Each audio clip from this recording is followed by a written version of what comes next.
स्वागत है दोस्तों इस वीडियो में हम 11th क्लास का एक बहुत ही इंपॉर्टेंट टॉपिक डिस्कस करने वाले हैं जो बच्चों को काफ़ी दिक्कत देता है, क्योंकि 10th में वो चैप्टर पढ़ के आते नहीं हैं, 11th में डायरेक्ट आ जाता है तो उसको थोड़ा प्रॉब्लम फेस करना पड़ता है। टॉपिक क्या है दोस्तों कि आप किसी भी डायमेंशन का यूज़ करके कोई भी फार्मूला किस प्रकार से बनाया जाता है। दोस्तों ये वाला टॉपिक बहुत बच्चों को बहुत ज़्यादा तकलीफ देता है, क्योंकि 10th में तो ये टॉपिक था नहीं, 11th में आता है और पहली चैप्टर में मिल जाता है, इस वजह से बहुत ज़्यादा तकलीफ देता है। तो बहुत बच्चों की डिमांड थी कि सर इसके बारे में कुछ बताइए, तो दोस्तों उसी के बारे में हम ये वीडियो लेके आए हैं और बहुत ही बेसिक लेवल से बताने वाले हैं कि आप किस प्रकार से डायमेंशन का यूज़ करके फार्मूले को जनरेट कर सकते हैं। तो चलिए दोस्तों वीडियो को स्टार्ट कर लेते हैं। दोस्तों उसके पहले हम थोड़ा सा बेसिक जानकारी ले लेते हैं। अगर बेसिक आपको जानकारी हो जाएगी तो आप किसी भी फार्मूले को आसानी से बना सकते हैं। बेसिक जानकारी क्या है, जैसे दोस्तों क्या होता है कि अगर आपको यूनिट मालूम है, किसी भी भौतिक राशि की आपका मात्रक अगर आपको पता है तो आप उसकी डायमेंशन निकाल सकते हैं, विमा निकाल सकते हैं। अगर विमा आ जाएगी तो विमा का यूज़ करके आप फार्मूले को आसानी से बना सकते हैं। अब उसके बारे में कुछ जैसे समझ लेते हैं, कुछ बेसिक। जैसे हम लोग द्रव्यमान है, द्रव्यमान का हम लोग मात्रक क्या होता है, किलोग्राम होता है। तो द्रव्यमान को हम लोग मात्रक उसका किलोग्राम होता है। इंग्लिश में दोस्तों हम उसको मास से लिखते हैं, तो इसकी डायमेंशन हम मास से m ले लेते हैं। अगर कहीं पे आपको किलोग्राम दिखेगा तो आप समझ जाना किलोग्राम मास है, मास की डायमेंशन m हो जाएगी। कुछ दो चार बेसिक देख लेते हैं, फिर उसके बाद हम चलते हैं। ठीक है, एक फार्मूला का समझाते हैं। जैसे दूसरा, जैसे मान लो एक मात्रक है मीटर, लंबाई का मात्रक होता है मीटर। ठीक है, लेकिन इसको हम लोग इंग्लिश में अगर बोले तो हम बोल सकते हैं लेंथ है। ठीक, लेंथ है, तो लेंथ से मीटर के लिए हम लोग एल ले लेते हैं। अगर कहीं पे मीटर दिखेगा तो उसकी जो हम लोग डायमेंशन यूज़ करेंगे वो एल यूज़ कर सकते हैं। ठीक है, इसी प्रकार से जैसे अगर कहीं पे सेकेंड दिखेगा, सेकेंड इसको क्या बोलेंगे अंग्रेजी में, टाइम बोलेंगे, तो इसको हम लोग टाइम बोलते हैं। तो इसके लिए हम लोग क्या यूज़ कर लेते हैं, टाइम के लिए हम लोग टी यूज़ कर लेते हैं। ज़्यादातर इन्हीं तीन विमाओं का जो है यूज़ किया जाता है। वैसे इंटर में अगर पहुंच जाएंगे तो फिर वहाँ एम्पियर हो जाता है, एम्पियर के लिए ए का यूज़ किया जाता है। अगर ताप है तो ताप के लिए थीटा बीटा का यूज़ कर लिया जाता है, लेकिन पहले इन तीन के जरिए से हम लोग समझेंगे। ठीक है, अच्छा एक दो आपको विमा भी याद कर लेनी है, जैसे बल, क्योंकि ये जो बल है, बल का मात्रक होता है न्यूटन। न्यूटन की डायरेक्ट हम लोग विमा समझ लेते हैं, क्या होती है, m/L/2। अब दोस्तों ये हमने क्यों लिखा, क्योंकि दोस्तों न्यूटन का यूज़ मैक्सिमम केसों में किया जाता है, इंटर में भी और 11th में भी, दोनों में इसका यूज़ बहुत ज़्यादा होता है। इसलिए आपको डायरेक्ट बल की विमा ही याद कर लेनी है कि बल का मात्रक न्यूटन होता है और उसकी विमा mL/2 होती है। इसको हम लोग यूज़ कर लेंगे जहाँ पर ज़रूरत पड़ेगी। ठीक है, अब जैसे दोस्तों वेग है, वेग का मात्रक क्या होता है, मीटर प्रति सेकेंड होता है। इसका मात्रक भी लिख देते हैं और डायमेंशन भी लिख देते हैं। मात्रक होता है मीटर प्रति सेकेंड और इसकी जो डायमेंशन दोस्तों होती है, क्योंकि मीटर है तो मीटर के लिए हमने बताया ना, मीटर के लिए एल यूज़ करते हैं। एल अपान में टी रहेगा, नीचे से ऊपर ले जाएंगे तो माइनस की हो जाएगी पावर, क्या हो जाएगी, टी की पावर -1 हो जाएगी वेग। इसी प्रकार से त्वरण है, त्वरण का भी याद कर लेते हैं हम लोग। जैसे त्वरण है तो त्वरण का मात्रक दोस्तों होता है मीटर प्रति सेकेंड स्क्वायर और इसकी डायमेंशन क्या हो जाती है, L/2, L/2। दोस्तों इस प्रकार से दो चार और बेसिक विमाएं आप अगर याद कर लेंगे तो आपको फार्मूला बनाने में थोड़ी हेल्प मिलेगी और थोड़ा आसान भी आपको लगेगा। ठीक है, अब चलते हैं, हम एक फार्मूला आपको बना के दिखाते हैं, बेसिक जरिए से आपको बना के दिखाते हैं। ठीक है, दोस्तों हम मान लेते हैं कोई भी एक जो है, मान के चलते हैं कोई भी एक भौतिक राशि है जो 2 3 4 चीज़ों पे डिपेंड कर रही है। जैसे हम मान के चलते हैं कि कोई एक टाइम है, जो टाइम डिपेंड करता है मास पे डिपेंड कर रहा है। ठीक है, लंबाई पे डिपेंड कर रहा है और गुरुत्वीय त्वरण पे डिपेंड कर रहा है। मान के चलते हैं कि जो आवर्तकाल है, आवर्तकाल वो मास पे डिपेंडेंट है, लंबाई पे डिपेंडेंट है, गुरुत्वीय त्वरण पे डिपेंडेंट है। दोस्तों क्योंकि आवर्तकाल क्या होता है, जैसे हमें घड़ी के पेंडुलम का निकालना है आवर्तकाल, तो वो किस पे डिपेंड करेगा, उस पेंडुलम की लंबाई पे डिपेंड करेगा। ठीक है, उस पेंडुलम की लंबाई और उसके मास, जो मास नीचे इधर ऐसे जाएगा उस पर डिपेंड करेगा। ठीक है, तो इन्हीं चीज़ों का हम लोग यूज़ करके निकालेंगे और गुरुत्वीय त्वरण उस पर लगेगा, तो हम इसकी पावर a मान लेते हैं और l की पावर b मान लेते हैं और g की पावर c मान लेते हैं। इसी प्रकार से आप लोग भी इसका उपयोग करेंगे। ठीक है। अच्छा दोस्तों, जब प्रोपोर्शनल का हम लोग साइन हटाएंगे तो एक कांस्टेंट आएगा, वो हमेशा कांस्टेंट आएगा ही आएगा, चाहे आप जिसमें भी अगर प्रोपोर्शनल का साइन हटाना चाहें, आप चाहे जहां हटाना चाहें, तो एक कांस्टेंट हमेशा आ जाता है। तो हम लोग इसको क्या कर सकते हैं, टी, जब इसको हम लोग बराबर लगाएंगे, ठीक है, तो यहाँ क्या आ जाएगा, यहाँ आ जाएगा m की पावर a, कांस्टेंट हम k लगा लेते हैं। बराबर हटाने पर कांस्टेंट आता ही आता है, कहीं पे k आ जाता है, कहीं पे दूसरा आ जाता है, मतलब हर जगह पे कोई कांस्टेंट आपको लेना पड़ेगा, ठीक है, उसकी कुछ वैल्यू भी होगी। l की पावर b था तो वैसे लिख देंगे l की पावर b, g की पावर c था तो वैसे लिख देंगे g की पावर c, ठीक है। अब दोनों तरफ की हम लोग डायमेंशन का यूज करेंगे।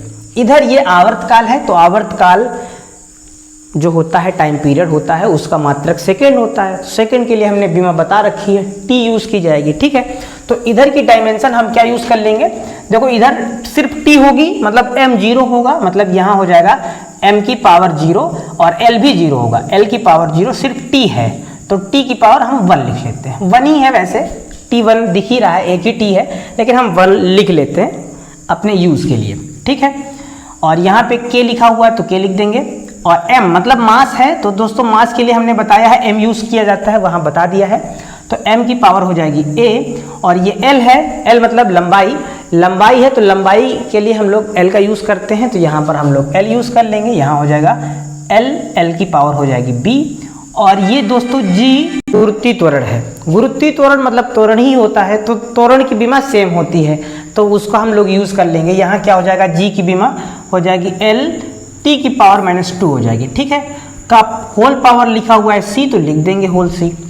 इधर जैसे था उधर हम वैसे कर लेंगे, क्या है, m की पावर 0, l की पावर 0, t की पावर 1 इक्वल्स टू k लिखा हुआ है, लिखा रहने देंगे।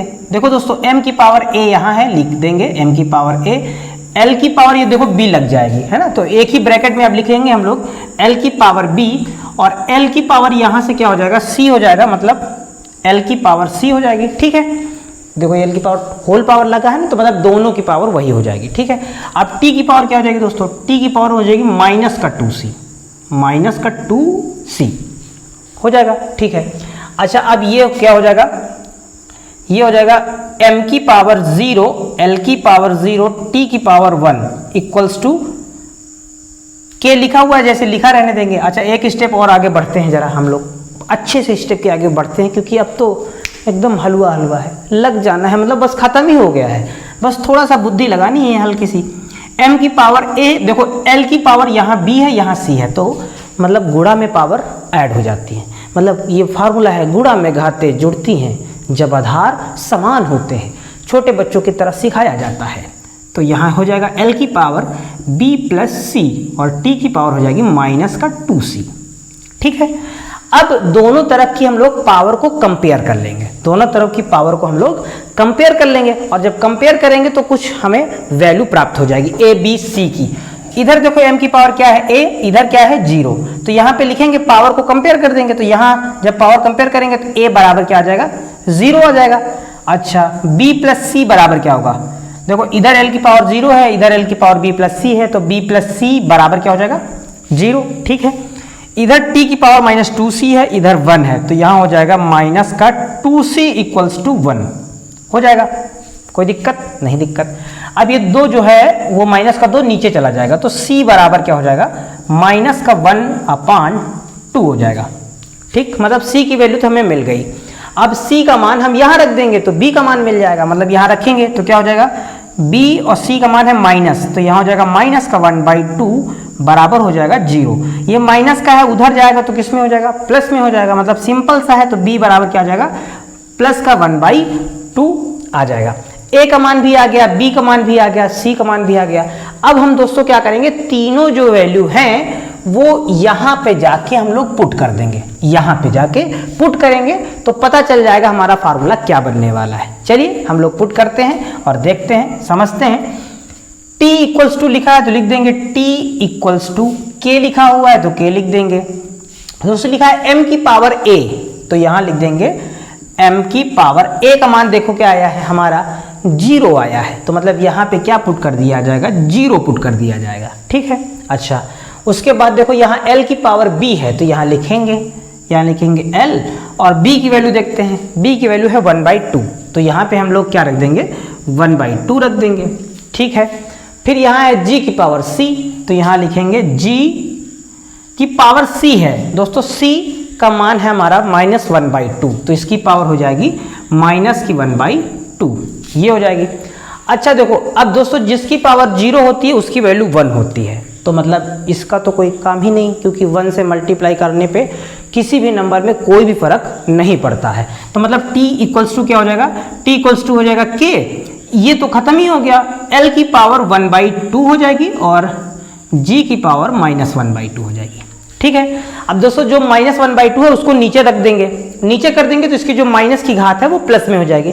छोटे बच्चों वाली हरकत जानते हैं, नीचे से ऊपर फेंकोगे तो उसका साइन बदल जाएगा, क्या हो जाएगा, t इक्वल्स टू हो जाएगा k l की पावर 1/2 अपान g की पावर 1/2।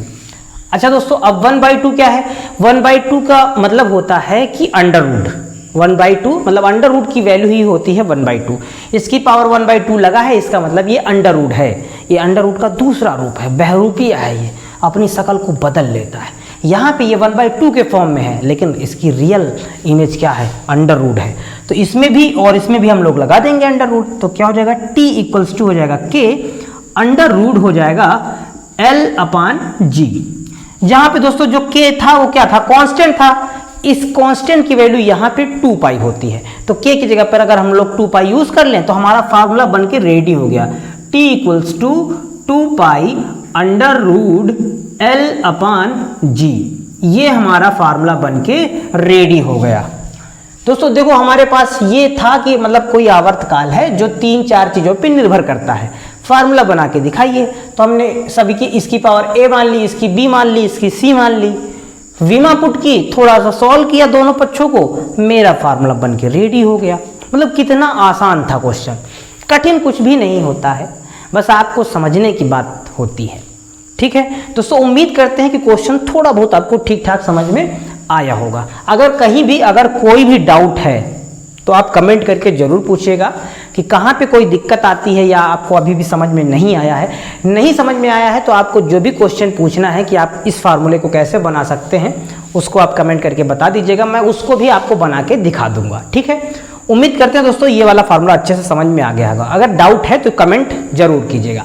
एक आप लोगों को इसी तर्ज पे एक होमवर्क के लिए दे देते हैं, दे दें, अगर दे देते हैं तो फिर ठीक है, ये जो है आप लोगों के लिए है और दे देते हैं, शायद आप लोग कर ले जाएं, कर ले जाएंगे तो अच्छी बात है, नहीं कर पाएंगे तब भी ठीक बात है।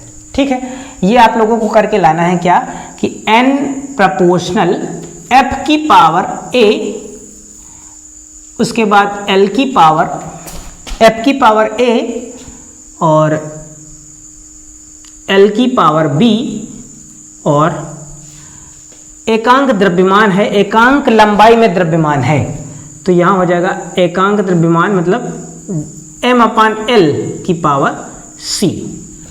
अब आपको फार्मूला बना के दिखाना है, ये आपके लिए होमवर्क है, इसमें आपको फार्मूला बना के दिखाना है और जो कांस्टेंट आएगा k, वहां पर k की वैल्यू आप लोग 1/2 यूज कीजिएगा।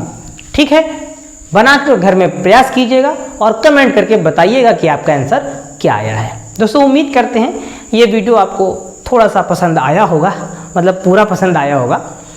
अगर कहीं डाउट है तो कमेंट जरूर कीजिएगा। और दोस्तों अगर समझ में आ गया है ये क्वेश्चन तो वीडियो को लाइक कर दीजिएगा, अगर वीडियो अच्छा लगा हो तो वीडियो को लाइक कर दीजिएगा।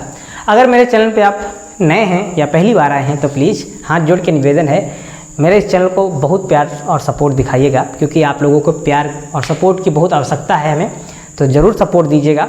चैनल को सब्सक्राइब जरूर कीजिएगा और अपने सभी दोस्तों में इसको शेयर जरूर कीजिएगा।